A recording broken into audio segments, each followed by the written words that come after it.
টোটোয় চড়ে উচ্চ মাধ্যমিক পরীক্ষা কেন্দ্রে আসার সময় টোটো উল্টে আহত 6 পরীক্ষার্থী সহ টোটো চালক। জানা যায় রাস্তায় পড়েছিল বালি, আর সেই বালির ফলেই উল্টে গেল টোটো।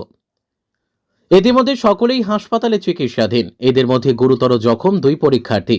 তারা হলো তৃষ্ণা মেটে ও মৌপর্ণা পাল। টোটোতে করে ঘাটালের রত্নেশ্বর বাটি থেকে ঘাটালের বসন্ত কুমারী উচ্চ বালিকা বিদ্যালয়ে পরীক্ষা দিতে আসছিল। তখনই রত্নেশ্বর বাটি বিবেকানন্দ ক্লাবের সামনে টোটোটি উল্টে যায়। স্থানীয় সিভিকদের প্রচেষ্টায় দ্রুত তাদের উদ্ধার করে ঘাটাল মহকুমা হাসপাতালে চিকিৎসার জন্য আনা হয়েছে। তবে প্রাথমিক চিকিৎসার পর 4 জনকে ছেড়ে দেওয়া হলেও 2 জন হাসপাতালে চিকিৎসাধীন। হাসপাতালে ব্যবস্থা করা হলো উচ্চ মাধ্যমিক পরীক্ষার। পশ্চিম মেদিনীপুর থেকে শান্তনু বর্ধনের রিপোর্ট, ওয়ার্ল্ড পাবলিক টিভি। কজন ছাত্রী আহত হয়েছে? দুজন ছাত্রী আহত হয়েছে। হ্যাঁ। আসার সময় যেটুকু শুনলাম ক্লাবের কাছে বালি ফেলেছে, হুম। রাস্তা ছিল না, খুব হুম। সরু, সেখান থেকে অটোতে হুম। না টোটো হ্যাঁ। অসুস্থ হয়েছে। কতজন আহত হয়েছে? দুজন। নাম কি? নাম হচ্ছে তৃষ্ণা মেটে আর হ্যাঁ। প্রিয়া পাল। পাল। হ্যাঁ, তাদেরকে হাসপাতালে ভর্তি করা হয়েছে? ভর্তি আছে, হাসপাতালে ভর্তি থেকে পরীক্ষা দিবে, হ্যাঁ। তার ব্যবস্থা করা হচ্ছে। ঠিক। ঠিক আছে। 6 জন নিয়ে আসছিল রনসবাটি থেকে।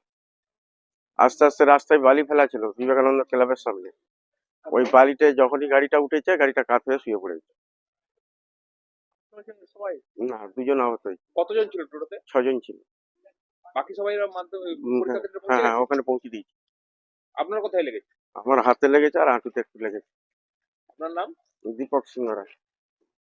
মৌপর্ণা পাল, পরীক্ষার্থী। পরীক্ষার্থী। কি হয়েছে? টোটো থেকে আসার পথে অ্যাক্সিডেন্ট হয়ে গেছে, উল্টে গেছে আর কি। কোথায়? রত্নেশ্বর বাটি ক্লাবের কাছে।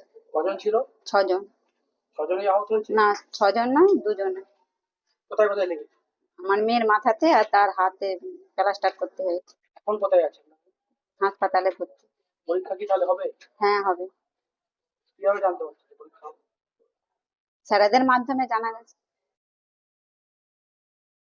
কি নাম আপনার? আমার নাম মধুমিতা পাল, বাড়ি? আর এই রত্নেশ্বর বাটি।